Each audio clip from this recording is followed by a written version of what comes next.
the environment changes. Like, my favorite sports or sports I've done a ton is basketball, swimming, and biking. I mean, biking was really just a hobby, but I decided to add it in there. I did tons of basketball competitions and only one swimming competition that was really long, let's just say. But obviously, I lost the swimming competition because uh, uh, there were better swimmers. Another thing I enjoy doing is biking with my families. This since my icebreaker is gonna end very soon because I didn't put in like much work. I had to do it last minute, but this year I'm excited to join the future Leaders Gavel Club. Thanks for listening. I'm looking forward to getting to know you a lot better in the future. That's my icebreaker. Great job, David. I'm sure we're all excited to get to know you better too as you become a part of this group. Great speech, especially for not having much time to prepare. Our second speaker today is Caleb, and his speech has a very mysterious title called My Summer Project. So we'll all just have to wait to find out what exactly this mysterious project is. Caleb, take it away. Thank you so much, Natasha. One moment, please. I need to change a setting very quickly. There we go. So tonight's speech is going to be a little bit different. The context is that I'm giving a presentation tomorrow about what I'm about to share with all of you. And I'm going to probably speak for about 4 minutes. And then the rest of the time, I would love to hear your questions. So as I'm speaking, please come up with some questions, as this will help prepare me tomorrow for the presentation I'm going to give. That said, I'd like to start this speech off on how I got the idea to design and 3D print a violin. Now, my cello teacher, who also runs the Claremont Community School of Music, for a long time he has been wanting to find inexpensive but quality violins that he can give to students who are just starting out, because a significant barrier is that for these students, violins are very expensive. And if you get a low quality violin that's say $150, well, the sound quality isn't very good and the students are going to give up very soon. But at the same time, the expensive violins are simply out of reach. So there's a large gap. From my personal experience, I was once in a violin shop getting work on my cello done. And I overheard the shopkeeper selling a violin to a high school student who was starting out in his violin journey. And she sold him a $850 violin with case, bow, and the violin. $850. And she remarked that that's a pretty good price for the medium quality student violin that you just purchased. In another instance, I was speaking with someone from the Philippines, and she related how in her country, the cost of a violin is so much that if you have a violin, that means that your family is very wealthy. And in the Philippines, the only music that they can afford is guitars and voice. Even though many students in the Philippines, I'm sure, would love to have a violin, it's simply out of reach. So back to my cello teacher. Since he knew that I've been doing 3D printing for many years, I've been doing CAD design since I was 12 and 3D printing since I was 12, he mentioned to me the idea of a violin. Now, this is not a new idea. People have been trying to develop a 3D printed violin for over 10 years. However, for some reason or another, they haven't gone through with it. There's only one publicly available violin, and this is the Hovolin, which, one, doesn't sound like a violin. You can hardly get any sound out of it. And two, it doesn't look or have the same dimensions as a violin. So it's more of just like a side project you can print, but it's really not functional. And now I decided to start on this over the summer. So I got to work, I put all the years of experience I've had 3D printing and CAD design, and it took me over 30 prototypes to get to the point where I am now, where this is a functional, not fully 3D printed violin. I'll get to that in a moment. But this is a functional violin that is very affordable. And I had 3 goals in mind with this violin. So the first goal was, of course, affordability. This violin is going to be projected cost to make is going to be about $150 with the strings, bow, and everything in the case. And the second goal was to make it playable. Since I'm a musician myself, I know the importance of having an instrument that feels and is the exact same across different instruments. So for example, when you're starting out on a small violin, you have the same dimensions, and then you grow into another violin, you can quickly make the transition because there are standards for violins. And I wanted to do the same with this violin because my goal is to be able to get these violins to students who otherwise wouldn't have the opportunity to learn how to play violin. And the goal by making it playable is to make it so that they can start on a 3D printed violin, and then later on they can move to a traditional wood violin, and it will be a very easy transition. Now lastly, the third important quality is sound.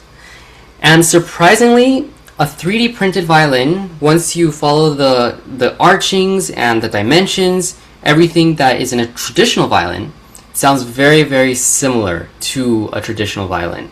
And the sound quality is basically, the tone is identical to that of a violin. And I'm going to play a video in a moment to show you exactly how it sounds. Now, I would like to make some final comments that this currently is the latest production ready model, and the next step is to start distributing it. So in the coming months, I'm going to be working on smaller violin sizes and also making this pretty much just starting to produce these violins and get them in the hands of students who truly need them the most.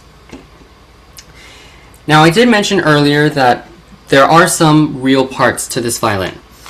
So the body and the neck and the fingerboard are 3D printed. However, the bridge here, it's a real wooden bridge. And then inside the violin, not sure if you'll be able to see it, there is a real wooden sound post. Now, a luthier who I spoke with suggested that I put a real wooden sound post. Previously, I had been just using a plastic sound post that was fused into the manufacturing process. But he suggested a wooden sound post would significantly improve the sound quality of the violin. Now, of course, the problem is that in order to put a sound post in correctly, you have to go through the holes, and then you have to somehow turn it so that you get it just right in the right place. It has to be shaved to the perfect dimensions. It's a very complicated process. And he said that if I wanted to learn how to do it, I would have to practice for 1 hour every day for 2 months before I could even get the first sound post in correctly. Now, of course, that's not going to be very practical for this violin. But since I'm not constrained by traditional wood-making techniques, instead what I did is I designed a plug right here, and this is where I'm able to put the sound post in, and it's a real wooden sound post, and then I put the cap on top, and voila! You have a violin with the real wooden sound post. So now I would like to play a brief video. I just returned from a 12-day cruise in Europe, and I printed a violin for the occasion. So I will briefly share this video. This is myself performing Nuvole Bianche as we are leaving from Norway. And I'm going to start it halfway through to save time, but you'll get the idea of how this sounds. Sorry, can everyone hear? I think I didn't share my audio. Sorry. One moment. Okay, everyone's thumbs upping it, so share sound. Here we go.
So there you can see the 3D violin in action, and as you can hear, the sound quality is very, very good. And of course, the goal is to be able to make these for students who normally wouldn't have the opportunity to play violin just because of the cost. Cost should not be a barrier to students learning an instrument and learning music. So with that said, you can learn more at 3dviolins.com. But in the meantime, I would like to hear questions. So does anyone have any questions for me? It could be about anything about the violin. I just want to hear some questions just to, learn what you're interested in.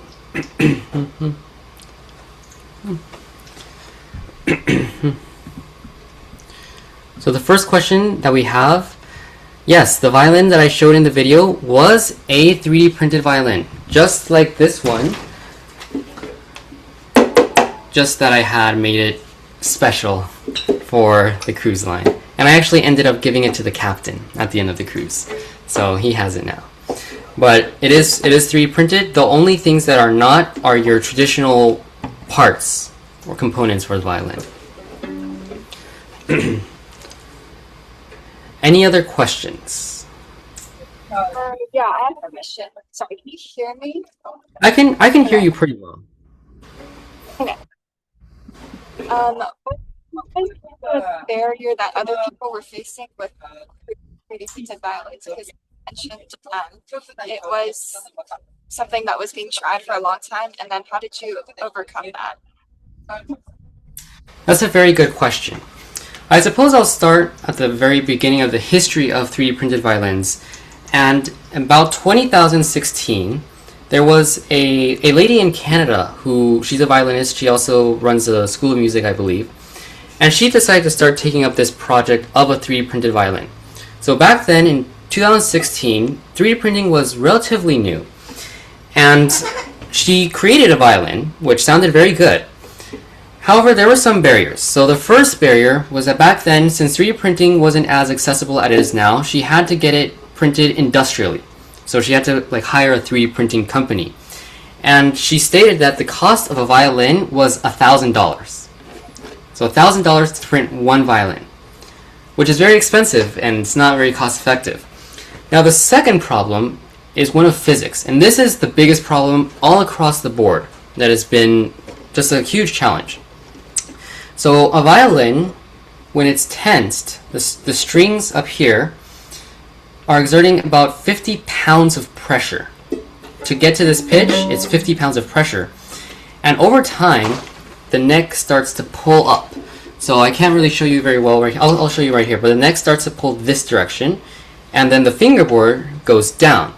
So what happens is that after the course of a couple days, the violin becomes virtually unplayable because you just have to press so hard when you're in the higher positions. You have to press so hard to get to where you want to play.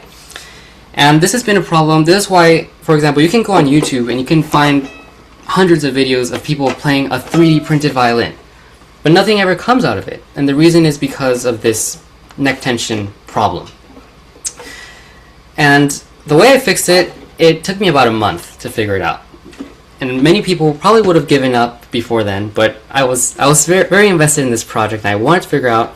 So I used a combination of different engineering techniques, but ultimately I was able to get it so that the neck no longer bends and this stays in tune. The fingerboard no longer changes projection. In fact, the version that I'm holding, it's the same version that I brought with me on the cruise, and that was the first time that I had successfully been able to solve the problem. I solved it like the day before we left.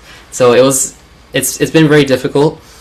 And then the third thing I think is no one's really thought of making it a hybrid violin. Everyone's either, okay, we do wooden or we go fully 3D printed, like 3D printed bridge, 3D printed sound post, 3D printed pegs, 3D printed like tailpiece, like everything 3D printed. And since I've been doing 3D printing for a long time, I know there's limitations to what you can print or what's cost effective to print or what's going to be durable to print. So I think it'd be a lot wiser if I focus on printing the violin and then get the parts separately. And that way we're going to have as close as possible to a real functioning violin. So I hope this helps to answer your questions about why earlier versions didn't work as well. Great question. Any other questions? How many parts does it come in? And how do you put them together? Like, what do you use? Yeah, so it comes in 3 different parts. Actually, I have one disassembled. Actually, I'm going to show you this. This is cool. This is a scroll, and I designed it so it just fits in right there. So there you go. And the goal is I can make other accessories that are not scroll related. So like, let's say you want to put your favorite character or like an animal, like let's say you wanted to put, I don't know, like a cute panda or something, you could definitely do it because this is just interchangeable. Now, the parts, so there is this body that's printed as one piece, then the neck is printed, the neck middle part is printed as a separate piece, and then, oh, almost dropped the violin, although if I had dropped it, nothing would have happened because it's 3D printed, it's not wood. So anyways, the middle neck is printed separate, then the peg box is printed separate, then the scroll is printed separate, and the fingerboard is printed separate. So a lot of things are printed separate. The reason why is because this helps to distribute the pressure. And then they're connected by screws. So screws hold the tension very well. And that's basically all the parts. So there are a lot of parts, but other than that, the rest of the parts are the tailpiece, the bridge, the pegs, which come in a kit with this chin rest currently, that's what I'm getting, and the strings, which these are dominant strings, so they're about $60. So a little bit more on the expensive side for this project. And I could get cheaper strings too, like $25 D'Addario Piastro, not D'Addario Prelude strings. And I found that these particular strings are the best in terms of overall quality of sound. So I hope this helps to answer that question about the parts. Any other questions? I'm happy to answer any and all. Yes, good question, Hillary. So, could I disassemble the entire violin to fit in other things that aren't the case? So aren't the case. So I basically no, because another aspect of this violin is everything is epoxied together. So stronger than super glue epoxy. And the reason also is just to counter this whole neck tension problem. It's multifaceted and it's the big hurdle. But if I were to make it modular, then there would be certain aspects of the violin that just wouldn't hold up over time just due to the pressure. So everything needs to be glued together like a real violin. And this is a real violin. It's a real instrument. I should also note, since I'm talking about a real violin, real traditional wooden violin, this has the same problem if you leave the violin in the car on a hot day. It's going to deform very similarly to how a traditional wooden violin would deform. But that's off topic, yes, so the answer is, unfortunately, the violin is not disassemblable just because of the physics and mechanics of it. More questions, please go ahead. And please, if you already asked a question, feel free to ask another question. Let me answer Hillary's question first, and then I will go to you, Kara. Could I 3D print a bow as well? Yes and no. So I think it would be a lot harder to 3D print a bow, because the best way to print a bow would be to print it in one piece, and I would need a very, very long printer for that. And also, because the bow is tensioned and there's like tension, usually 3D printed material would not be very good as far as going back and forth between tension. And the good thing is that bows aren't necessarily a big problem for this project, because if you buy a carbon fiber bow, it's only about $50 on Amazon. Like, you can go on Amazon and buy a $50 carbon fiber bow, which I've already tried, and it sounds really good. So it's not that big of an issue. I don't think at this point it'd be cost effective, and especially since you have to put the hair on the bow, and that's going into like pro luthier territory. So I think for now, just buying the bows, carbon fiber bows, is very inexpensive. Okay, Kara. Sorry. Do you plan to publicize the files for the 3D prints, or make some sort of manual for how someone could recreate it? That's a very good question. The answer is no. So first of all, many people have asked me, like, are you going to publicize files for different products that I make? And the answer is generally no, because they're simply proprietary for my business. But the second reason is that printing a violin is not as easy as it looks. So there are tons of little intricacies that you need many years of experience in order to be able to figure it out. The settings, everything is very intricate. You'd also need the printers that will be able to print this, because there's different materials, there's different, like this, I had to get a large printer that's much larger than most people's printers would be.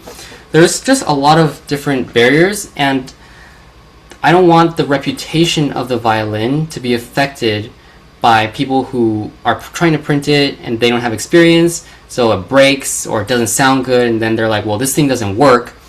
And that's what happened actually with the Hovlin. So the Hovlin, that was the open source violin that I mentioned to you. And because it was made so that people could print it at their house, like you can actually watch a YouTube video of Ray Chen, the violinist. He printed the Hovlin and tried it out, and like he did not give it a great review. But if you try to make it accessible for everyone, you lose the quality that is needed.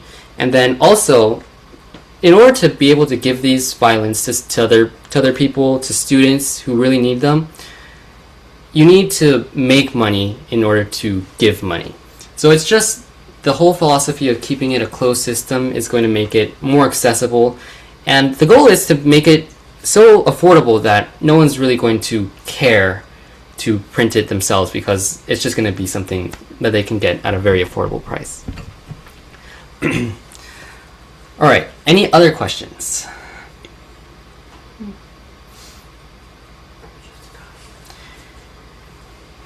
Any other questions? I'm happy to answer more questions. How are you planning to distribute it? Like, do you have a process for that already laid out?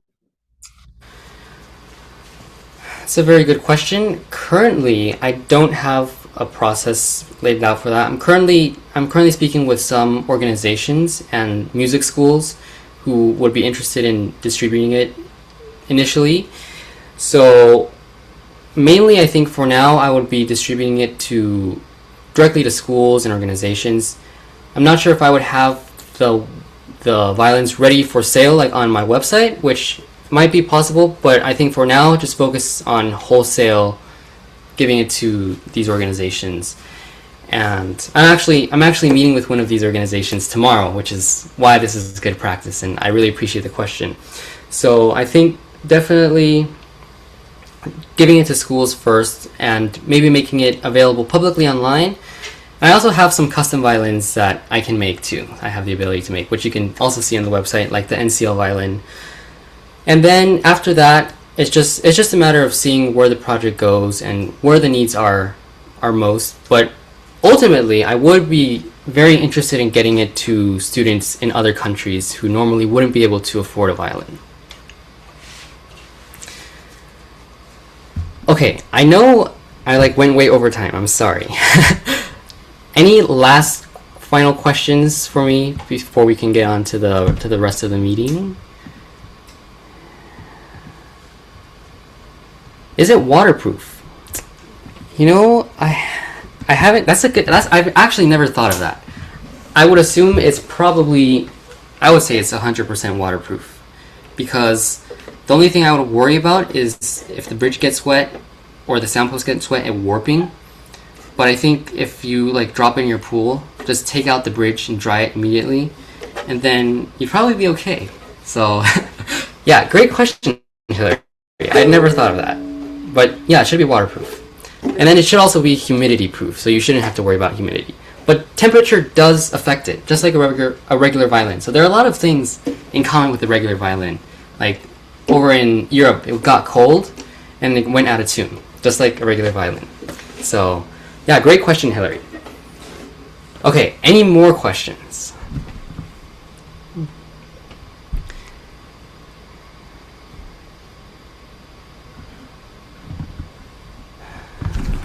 Okay, well, if not, then I'd like to pass it back to the Toastmaster of today, who is Natasha.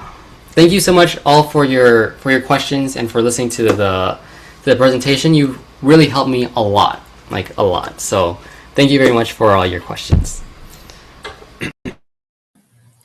Thank you so much, Caleb, for introducing your summer project to us. That is so exciting. What a massive project. I think we're all super curious and excited for it to kickstart. And I know for me, I'm honored to be part of one of the first audiences of your pitch. So yeah, we're definitely going to want to keep track of how you're doing with solving the problem of egregious instrument prices. All right, next section of the meeting is our table topics. And I believe they are called impromptu debates today, I see on the agenda, and it will be led by Henry. So take it away, Henry. Right, thank you, Natasha. So, for my first impromptu debate, should communities... Oh, sorry. Before we start, let me give a little context. Today's theme will be global affairs, which is the study of how nations, people, and groups interact. Now, our first impromptu debate is, should community service be mandatory for teens? Who wants to be for?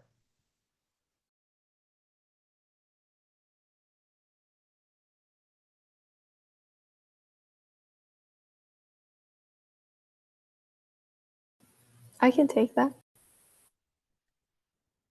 Okay, sure. Anyone else?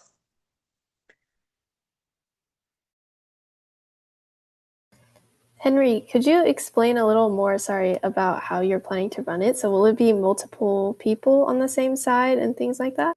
Right, okay. So it will be teams of two.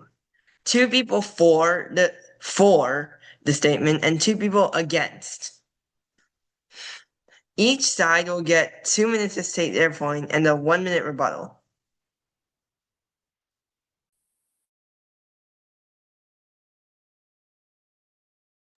Does anyone else want to be for community service being mandatory for teens?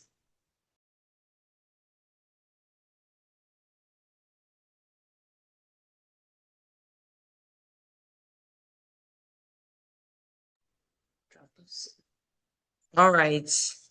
In that case, In that case, we can also do a 1-to-1. Who is against community service being mandatory for teens?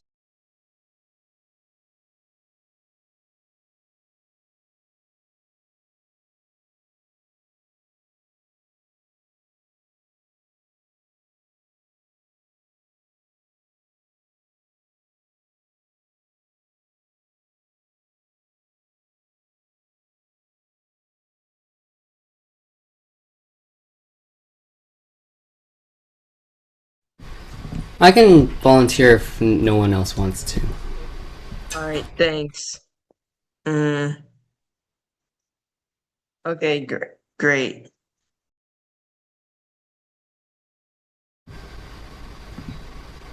So what side are we taking?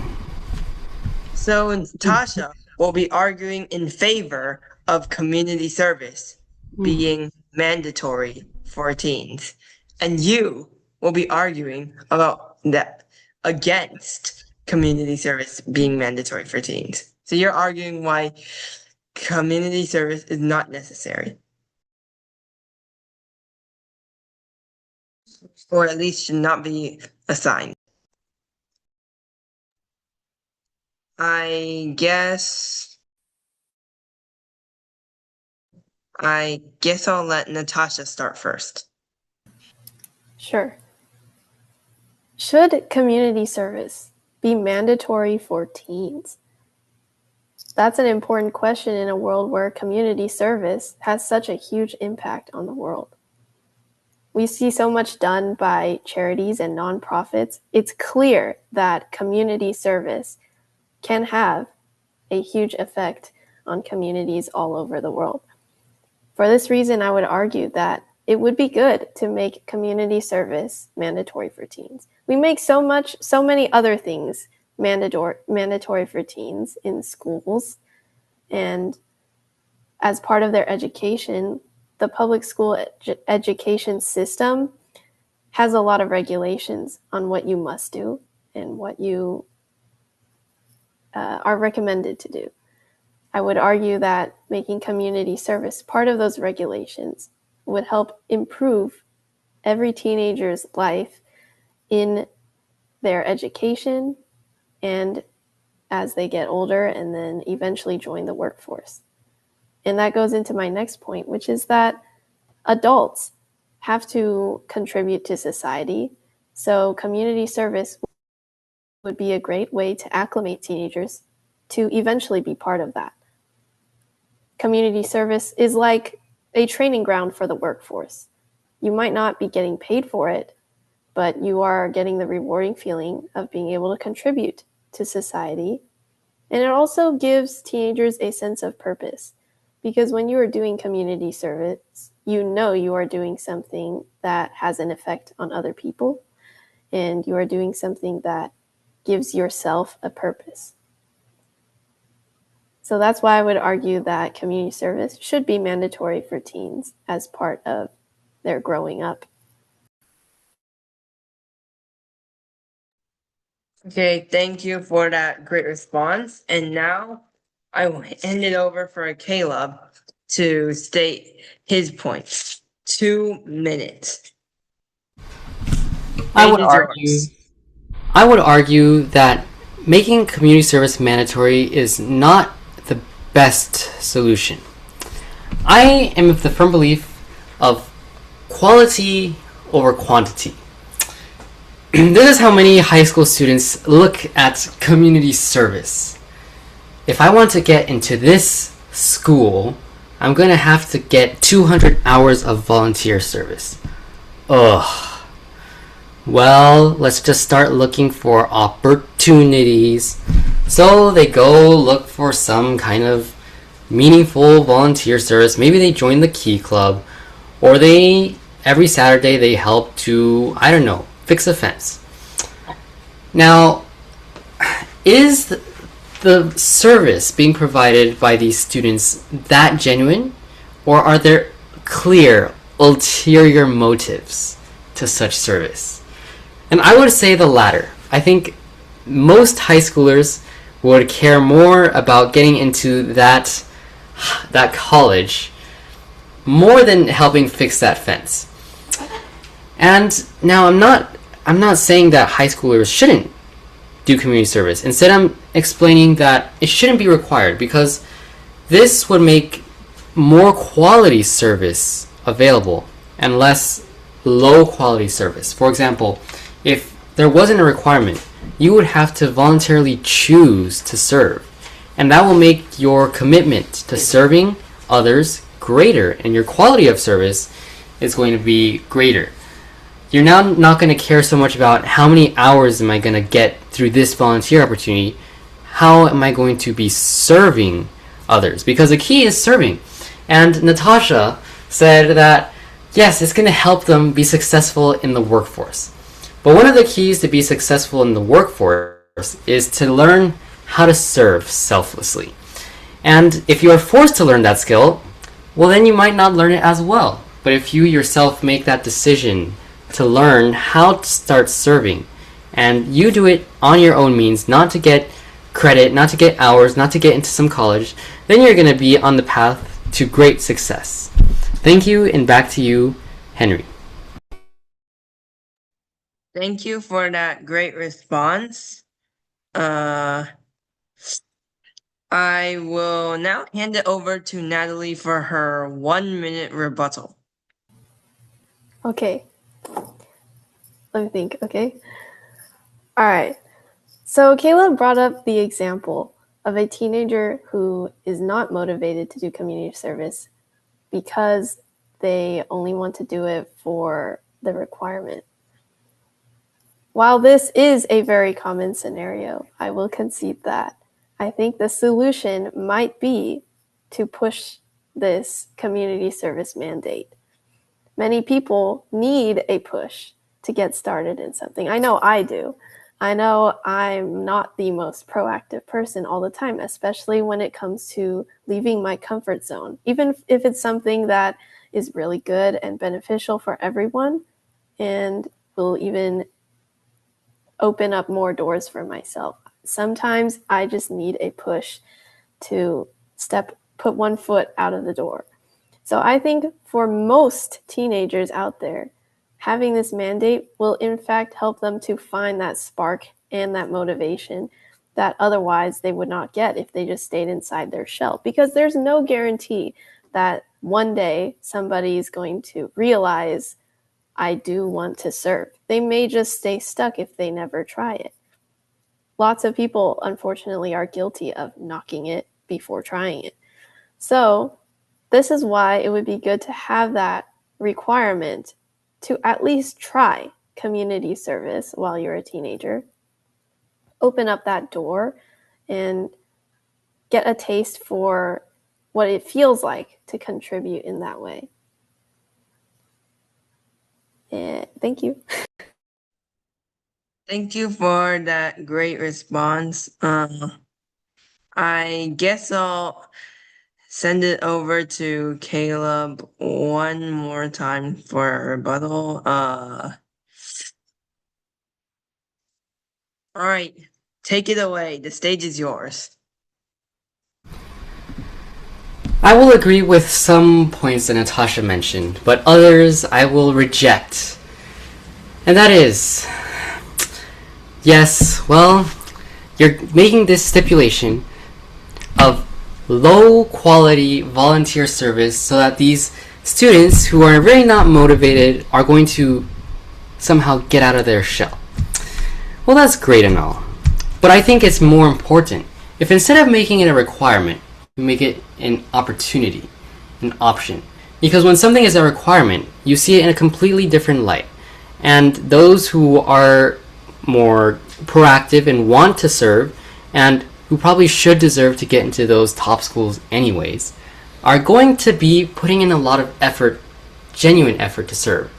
But again, when we do it the opposite, when it's required, sure, maybe it will push some people out of their shell, but to really change the world, we need genuine service. And genuine service will only be found when there is no requirement whatsoever of community service. And that is my final rebuttal to Natasha's arguments. Thank you, and back to you, Henry.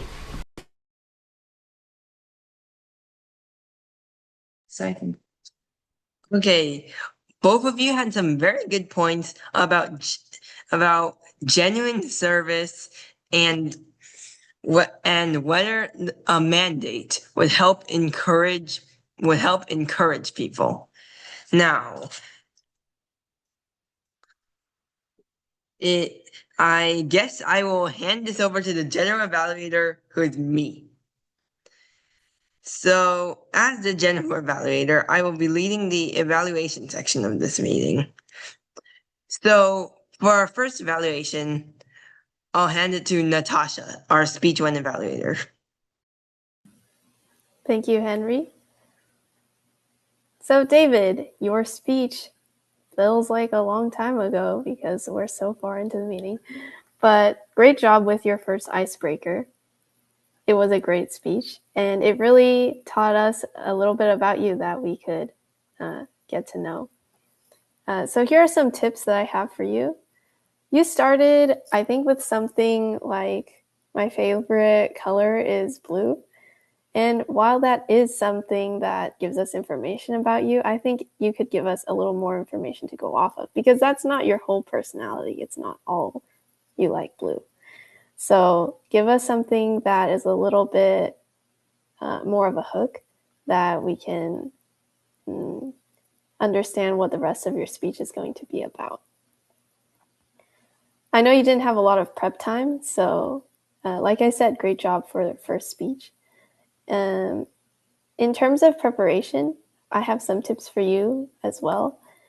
So bullet points can be a really helpful way to organize a speech, especially if you are short on time. So I like to do bullet points or organizing things with numbers. A lot of people do that in order to make a speech sound more, give it some more direction. So you can try that for your next one. One thing that I think you did great is vocal variety. You have a lot of that, and I think it sounds very natural. It's like something that you're able to do very naturally. So lean into that. I think when you're able to control it and use it intentionally as a tool in your speeches to emphasize certain points, it's going to be a huge step for your speaking journey. When you're able to make something higher in order to make it sound important, then things like that will be very helpful. Again, great prep with so little time. I'm impressed that you were able to put something together that quickly. For your wording of things, sometimes that could have improvement. I noticed that you use some vague language like "and other stuff" sometimes. Just try to be more detailed, and next time, hopefully you'll have more time to prepare to help with that as well. Another thing is, I don't want to hear your speech and think that you're answering a prompt. I think it would be better if it sounds organic, like something you just came up with because it was in your head. Another reason why you want to start with a hook rather than "my favorite color is blue," because that just sounds like you're answering the question, what is your favorite color? So I encourage you to lean into the things that you're strong in, like vocal variety. I encourage you to do preparation that will make your speech sound more natural and organic. And once again, great job. Great first speech. We're excited to get to know you more.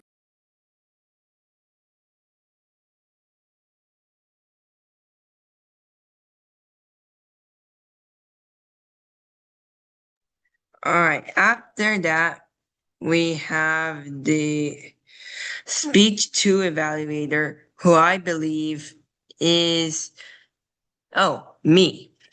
All right, then. Well, Caleb, I am impressed. I think your speech was great because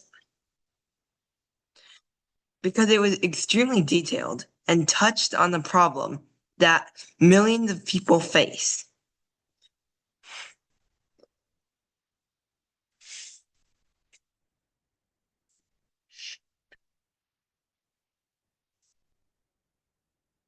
I think you did very well on the delivery, and I like the fact that you made sure to explain every part of the violin and patiently answered all of our questions. Now, for improvements, well, I don't really have one. I honestly think that speech is perfect. Well, I guess I also really like the fact that you made sure to include a video and some connections to real life experiences.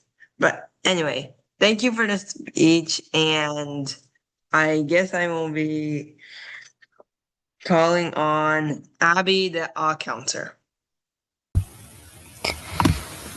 So for my counter report, I'll start off with our Toastmaster. I'm pretty sure that was Natasha, and I didn't catch anything. And for speaker 1, David, I wasn't keeping track. For speaker 2, Caleb, I didn't catch anything. And for table topic master Henry, I heard 1 so, 2 and 2 repeats. For table topic speaker 1, which was Natasha, I heard 1 so and 2 repeats. And for table topic speaker 2, which was Caleb, I heard 1 repeat. And for our general evaluator, Henry, I didn't catch anything. For our, I'm pretty sure, first evaluator, Natasha, I caught 2 ums. For our second evaluator, Henry, I caught 1 repeat and 1 pause. And for me, I'm not sure if I'm supposed to count that, but I didn't keep track of mine.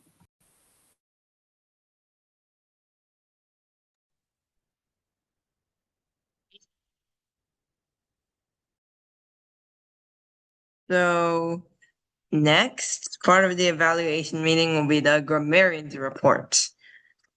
Caleb, take it away. Thank you very much, Henry. So today I took very few notes because I was a little occupied. But I do believe, Natasha, you used the word of the day once.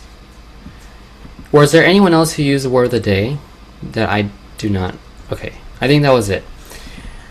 Also, I believe I noticed Natasha used very good phrasing in her debate against me. So that's very commendable. I think your phrasing was better than mine. And other than that, for Henry's speech, I didn't catch any misuse of grammar. Sorry, not Henry's speech, David's speech. Although I believe you could speak in slightly longer sentences, maybe experiment with complex and compound. I know I did not like that when I was in school. Okay, and that's about it. So thank you very much, and back to you, Henry.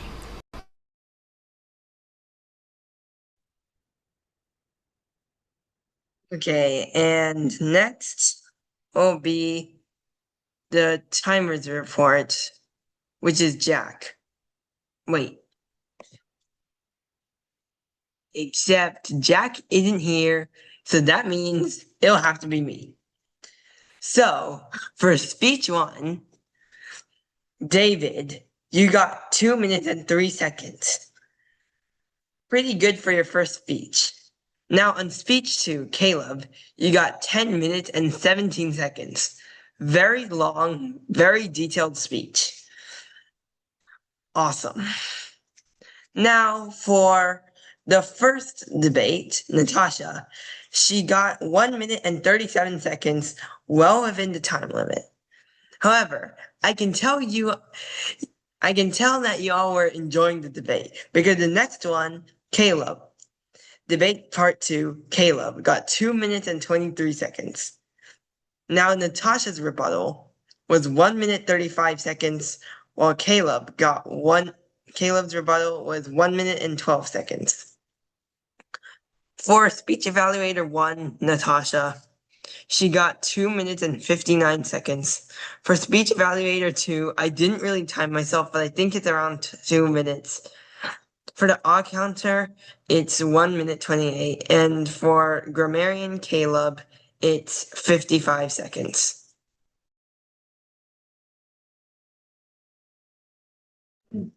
Now, evaluation and final comments. Well, I think Natasha did a great job with her Speak 1 evaluation. She gave very detailed, actionable advice that overall, just I cannot stress this enough. Very good evaluation. For Speech 2 evaluation, that was me. I guess it was all right. For the odd counter, I like how she managed to catch every detail, and I liked how she managed to catch most of the filler words. And for Grammarian Caleb, I liked how Caleb managed to spot one word of the day, and yes, I know, very surprising. A word of the day. How Grammarian Caleb managed to make a very, very detailed but yet concise evaluation. Thank you, and okay. Looks like I'm presiding officer, so I would like to officially adjourn this meeting at 7:02 Pacific time. So, thanks for joining, everyone, and I will see you next Wednesday. Great job as presiding officer, by the way, Henry. Yeah, This is great your first job. time doing it, right? Yeah, thanks. All right. Bye, everybody. Everyone, have a great week. Bye. Yes, we're receiving.